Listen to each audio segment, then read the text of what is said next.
وہ یہ بات کو پہنچانا چاہتی ہیں. ایک کہانی تو یہ ہو سکتی ہے.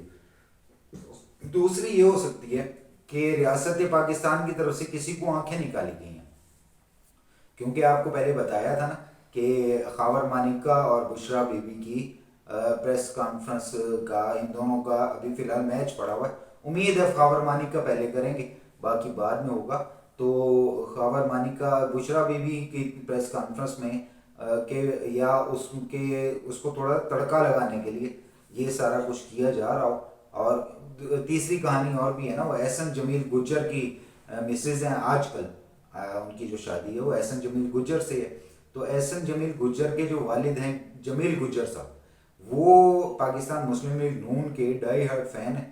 تو انہوں نے نواز شریف صاحب کے آنے کے بعد ان سے کوئی رابطہ کیا، ابھی تک اس کی کوئی خبر نہیں ہے. یہ میرا تجزیہ ہے، اور ایک تجزیہ بھی نہیں کہیں گے، یعنی یوں سمجھے میرا ایک شک ہے کہ شاید اس طرف سے کہ اچھا اس کو اس طرح سے لے آتے ہیں تو پھر ان کی کوئی بات، کیونکہ وہ بات کرنا چاہ رہی ہیں. انہوں نے کئی جگہوں پہ کہا ہے کہ بھی میری جان کیوں پکڑتے ہو، جس کی جان کھانی ہے اس کی کھاؤ، میری چھوڑو نا. تو اس طرح سے یہ کہانی چل رہی ہے. ادروائز فرا گوگی گجر تو اب ہوئی ہیں، پہلے تو گوگی تھیں. تو وہ ان کی جو بیک گراؤنڈ ہے، کس طرح سے ماڈل ٹاؤن کلب میں کن کن عورتوں کے ساتھ بیٹھ کے وہاں پہ تاش کھیلی جاتی تھی، میں آنکھوں دیکھا اس کا آئی وٹنس ہوں کہ کیا کچھ وہاں پر ہوتا تھا اور کیا کچھ وہاں پہ انہوں نے کیا ہے، کون کون سے لوگوں کے ساتھ ان کا ملنا جلنا تھا. اور اس کے بعد عمران خان کی حکومت آنے کے بعد ان کے گھر کے باہر کوئی 150-200 لوگوں کی سیکورٹی لگی ہوتی تھی، نفری کھڑی ہوئی ہوتی تھی. لوگ آ رہے ہیں اور وہ پیسے دیے جا رہے ہیں، فلانی ٹرانسفر ہے، فلانا تبادلہ ہے. تو وہ سارا کام تو چل رہا تھا، اور بڑی اوپن سی بات ہے. یہ باتیں ان لوگوں کے لیے تو بہت ایک قسم کی ڈیفیکلٹ ہوں گی اس کو ماننا جو پنجاب میں نہیں رہتے. جو لوگ پنجاب کے رہنے والے ہیں نا، ہم جیسے لوگ ہیں، تو ہم لوگ تو اس کو جانتے ہیں کہ یہ کیا تھیں، کیا سے کہاں اٹھیں اور کیا انہوں نے کیا ہے. اس کا اکیلا صرف فرا گوگی کا بیچ میں کردار جتنا تھا وہ تھا، لیکن اکیلی یہ نہیں تھی، یہ پورا ایک گروپ تھا جس میں پچھلے دنوں جن کے بارے میں بات ہوئی، جن کے بیٹے کا انتقال ہوا، مولانا طارق جمیل صاحب. میرے بہت سارے دوستوں نے ان پہ ولاگس بھی کیے، کوئی جمی ڈانسر، کوئی فلاں کوئی فلاں. لیکن میں ایک بات جانتا ہوں کہ ایک شخص جو پہلے ہی غم میں ہے، اور ہمیں اس کا لحاظ نہیں کرنا، ٹھیک ہے ہمارا ایک اس کے ساتھ اختلاف ہو سکتا ہے، لیکن جو اس کے چہرے پہ سنت رسول ہے ہمیں اس کا لحاظ کرنا چاہیے. تو وہ اس کو دیکھتے ہوئے میں نے اس پہ ولاگ بھی کوئی نہیں کیا، اور میں نے اس کے بارے میں بات بھی نہیں کی آج. لیکن خبر آپ کو دینا ضروری ہے کہ جو 49 ارب روپے طارق جمیل کے اکاؤنٹ سے نکلے ہیں، وہ کہاں سے آئے تھے بھائی؟ وہ اور تو کوئی کام نہیں کر رہے نا. اب انہوں نے وہ بنائی ہے ٹی جے کے نام سے، وہ کیا ہے، گارمنٹس کی دکان کوئی بنا لی ہے یا ایک برانڈ لانچ کر دی ہے. تو اس برانڈ میں اتنے پیسے تو نہیں آتے کہ 49 ارب روپے. برانڈ تو ہو سکتا ہے میرا بھی چل رہا، تو مجھے تو اتنے 49 ارب کٹھے نہیں آئے، کٹھے کے ابھی تک آئے ہی نہیں ہیں. تو بہت سارے ایسے لوگ ہوں گے جو کہ کر رہے ہیں لیکن نہیں آتے. تو اس کے اوپر عجیب باتیں. ہاں، عمران خان صاحب کہتے ہیں جی پراپرٹی کا کام ہے، پراپرٹی میں بہت پیسہ. بھائی مانتے ہیں بہت پیسہ ہے، بندہ بہت سو سے اچھا رہ سکتا ہے اگر وہ محنت کرتا ہے. میں بھی کر رہا ہوں، پراپرٹی کا کام ہی کر رہا ہوں نا. لیکن اس میں بھی اس طرح سے نہیں ہے کہ عمران خان کی گورنمنٹ آنے سے پہلے میرے پاس 7 کروڑ روپے تھے. اچھا 7 کروڑ سے آپ کو ایک اور کہانی سناتا ہوں. 7 کروڑ سے جی یہ ہے کہ جب عثمان بزدار صاحب کو وزیر اعلیٰ پنجاب بنایا گیا تھا، تو اس وقت عثمان بزدار صاحب کے ٹوٹل اثاثے، جو زمینیں، گھر، ہر چیز ملا کے وہ 7 کروڑ روپے ویلیو، 7 لاکھ روپے ویلیو کی تھی. ٹوٹل 7 لاکھ روپے ٹوٹل ویلیو تھی جب عثمان بزدار صاحب وزیر اعلیٰ بنے.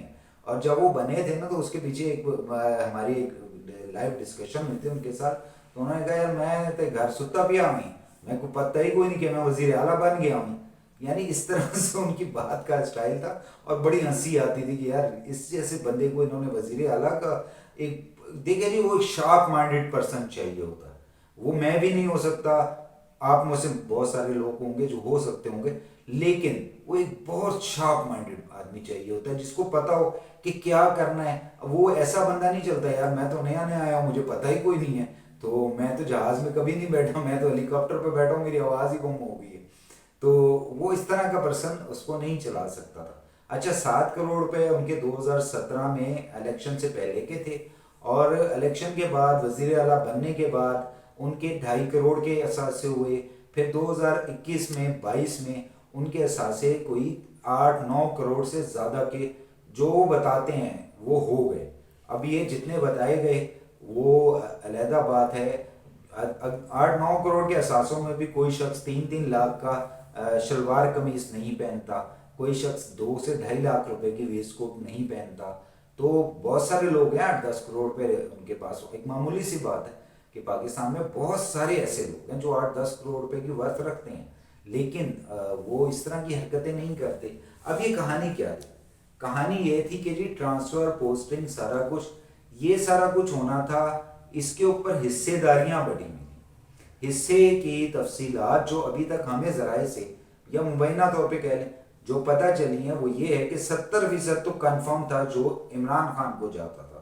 عمران خان اور بشرا بی بی 70%. اور یہ اس طرح نہیں ہوتا تھا مہینے بعد حساب کریں، یہ ڈیلی کا حساب تھا. ڈیلی وزیر اعلیٰ کا پروٹوکول لگتا تھا، 40 گاڑیوں کی ٹرین بنتی تھی اور وہ وہاں پہ پیسے پہنچایا کرتی تھی بنی گالا میں.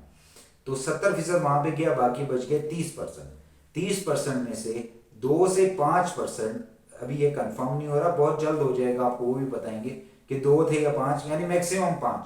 تو یہ دیا کرتی تھی وہ عثمان بزدار صاحب نے. جب یہ ساری کہانی دیکھی کہ 5% یہاں سے مل رہا ہے اور اس طرح سے ہو رہا ہے، تو ان کے تو خیر چھلانگیں ہی الٹی پڑ گئی تھی نا. تو اس طرح سے یہ کہانی پڑتی رہی. اس کے بعد جو لارج حصہ تھا وہ جاتا رہا ہے طارق جمیل صاحب کو، جو یہ کہا کرتے تھے کہ عمران خان تو میرا دوست ہے، میں اس کو کہوں گا اور وہ ہو جائے گا. ایسے ہی تو نہیں نہ ہے. طارق جمیل صاحب وہ ایک ویڈیو خود ریکارڈ کرتے تھے اور اس کے نیچے لکھتے تھے for your eyes only darling. تو عمران خان صاحب کو سینڈ کیا کرتے تھے، تو اس کے اندر وہ کہا کرتے تھے وہ ایک ایسا بندہ، میں اس طرح کہہ نہیں سکتا کہ یعنی وہ رونے والے اسٹائل میں کہ اس کو تو اجڑا ہوا چمن مل گیا ہے اور وہ اجڑے ہوئے چمن میں آ گیا ہے تو وہ ایسے ہو گیا ہے. اچھا تو وہ انہوں نے اس طرح کی کچھ ویڈیوز وغیرہ شیئر کی اور پھر اس کے بعد وہ ویڈیوز ڈیلیٹ بھی کروائیں. مطلب جن لوگوں کے اگینسٹ کی تھیں جب ان کو پتہ چل گیا کہ وہ تم نے یہ کام کیا، انہوں نے کہا نہیں سر میں تو کیا ہی کچھ نہیں، یہ رہا. اچھا یہ رہا. اس نے پھر اس کی منتیں بھی کی، ترلے بھی کیے، اور وہ منتیں ترلے ان کے کام آ گئے. کچھ ویڈیوز ڈیلیٹ ہو گئی لیکن ہمارے پاس سارا ریکارڈ پڑا ہوا. اچھا طارق جمیل صاحب اس میں انوالو رہے ہیں، عثمان بزدار صاحب اس میں انوالو رہے ہیں. اچھا اب جو اصل بات آ جاتی ہے، 5% ان کا تھا عثمان بزدار صاحب کا، اور 5% تھا خاور مانیکا کا. کیونکہ بشرا بی بی نے کہا تھا کہ میں اپنے بچوں کو تو اس میں سے پرسنٹیج دیتی ہوں، ابراہیم مانیکا، موسیٰ مانیکا اور دوسرے جو ان کی بیٹی ہیں ان کو تو اس میں سے حصہ دیتی ہوں، لیکن وہ بیچارہ جس کو میں چھوڑ کے آئی ہوں وہ جو آج کل جیل میں ہے نا، اکاڑے والی جیل میں، تو وہ جو پریس کانفرنس کر رہے ہیں تو وہ اس کو کچھ نہیں مل رہا. تو ایسا کیا کرو تم 5% اس کا الگ کر دیا کرو. مطلب یہ کہ 5% اس کا، 5 اس کا، اور یہ ان میں سے جو فراغ ہوگی کے 30 تھے، 30 میں سے 10% نکال دیا، باقی ان کو بچتے تھے 20، یعنی سمجھ لیں کہ 20% ان کو بچ جاتا تھا تو 20% فراغ ہوگی کا ہوتا تھا. اب فراغ ہوگی کے 20% پتہ نہیں کتنے سینکڑوں اربوں میں. تو اب یہیں سے 5% اور 10% والے لازمی کوئی 200-400 ارب تو ان کے بھی ہوں گے نا، تھوڑے بہت تو نہیں ہوتے. تو اس طرح سے ہے کہ ڈیلی بیسس پہ تبادلے. اس وقت آپ نے بھی دیکھا کہ کس طرح سے صبح کمشنر اور ہوتا تھا، شام کو اور ہو جاتا تھا، صبح سی پی او اور لگتا تھا، شام کو اور لگ جاتا تھا، آر پی او صبح اور ہوتا تھا، رائٹ 1 گھنٹے بعد اور ہوتا تھا، پھر اس سے اگلے گھنٹے بعد اور ہوتا تھا. تو اس طرح سے نہیں ہوتا. جو لوگ جو ہماری بیوروکریسی کام کر رہی ہے اس کو کام کرنے کے لیے بیٹھی ہوئی ہے، وہ صرف دفتروں میں حاضری دینے کے لیے نہیں بیٹھی ہوئی. آپ تک یہ خبر پہنچانا ضروری تھی. امید ہے آپ کو میرا چینل پسند آ رہا ہوگا. میرے چینل کو اگر آپ پسند کرتے ہیں تو لائک ضرور کر دیا کریں اور کمنٹس لازمی کر دیا کریں۔ آپ سے جلد ملاقات ہوگی۔ اللہ حافظ۔